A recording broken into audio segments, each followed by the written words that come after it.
Hi, it's Timo. Welcome to Norwich City Central. What's going on, everyone? It's Lewis here in Norwich City Central. Welcome back to another video. I hate this time of the month, June, July. You have all the transfer rumours going about. Norwich have been linked to all sorts, Simon Mignolet, Joe Hart. But this transfer rumour has got a bit of weight to it, and unfortunately it does concern Max Aarons. Manchester United fans, if you are watching, you should be excited by this. Basically, Manchester United are interested in signing Max Aarons. And if Manchester United fail to get Aaron Wan-Bissaka from Crystal Palace, then their targets will turn to Max Aarons. It's a really interesting one.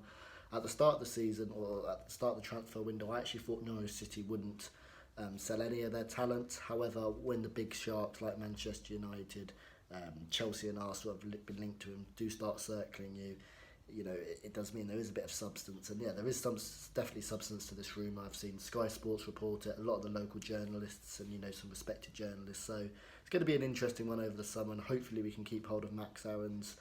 As I said, if Manchester United have put a bid in for Aaron Wan-Bissaka of 40 million, I think Crystal Palace wants 60 million for him, and if they fail to get Aaron Wan-Bissaka, their targets will turn to Max Aarons. And if Crystal Palace do sell Aaron Wan-Bissaka, then Max Aarons has also been strongly linked to Crystal Palace as well. So it's going to be an interesting summer. If Manchester United fans are watching it, Max Aarons was the EFL Young Player of the Season, beating the likes of Reece James, who's going to have a successful career probably at Chelsea, Harry Wilson and Daniel James as well, who signed for Man United. So he's an incredible talent, a couple of goals from right back and several assists, and he's actually a proper right back.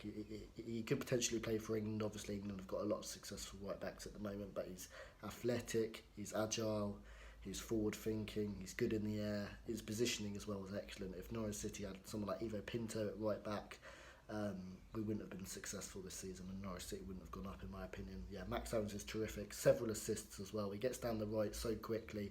Positive thinking, and obviously under Farker, the fullbacks do get forward, and yeah, he's great link-up play with the likes of Timu Pukki, very good at crossing, and he's just been one of the stars of the season and deserved the Young Player of the Season award.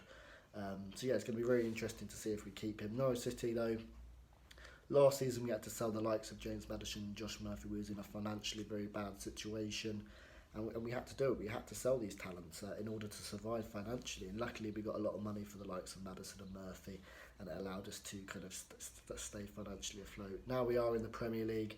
There's no pressure for Norwich City to sell Max Aarons. Obviously, if a big offer comes in, then it does make sense to sell him, but the power is in our court, and the ball is in our court, essentially. We've got the power, we can dictate the transfer fee, and if the big clubs don't want to match it, then Max Aarons can stay at Norwich for another season, and if not, he does stay at Norwich for another season. You think that transfer value is only going to get higher. If Crystal Palace are giving a £60 million valuation for Aaron Wan-Bissaka, then Norwich City's transfer valuation of Max Aarons has got to be, 30-40 million? And if he stays at Norwich for another season, that'll probably rise to about 50 and 60 as well. So yeah, he's an absolutely fantastic fullback. He's a modern day fullback. We know how good Max Aarons is. He's athletic, he's dynamic, and yeah, it's going to be really interesting to see if we keep hold of him. As I said, I hate this time of the season when there's so many transfer rumours and you're linked to stupid players like Joe Hart and Simon Mignolet, players you're not going to get, and players Norwich City don't really need. But this one definitely has some weight to it. It's going to be very interesting to see what happens. I do think if Manchester United sign Aaron Wan-Bissaka, I'm not sure if Crystal Palace are going to want to pay all that money for Max Aarons, because obviously Crystal Palace would probably want to strengthen elsewhere. But yeah, big clubs are also circling. I think it's been linked with Tottenham, Red Bull, Leipzig, Arsenal. So Max Aarons is going to be a player in high demand, and it's going to be very interesting to see if we keep hold of him. And we really do need to keep hold of him as well, because he was very integral to how we played this season.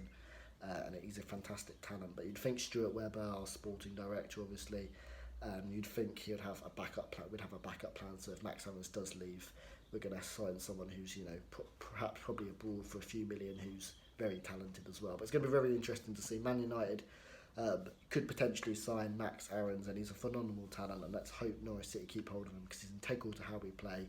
He's a brilliant fullback. It's going to be very interesting, but the ball is in our court. We have got the power, and Norwich City can dictate the transfer fee. So we are in a good position, but yeah, let's hope we keep Max Aarons. And leave me your thoughts down below. Should Norwich City sell Max Aarons for a big fee, like 40-50 million this summer? If it does come to it, let me know. Yeah, thanks for watching. Subscribe to Norwich City Central if you are new, and I'll see you later.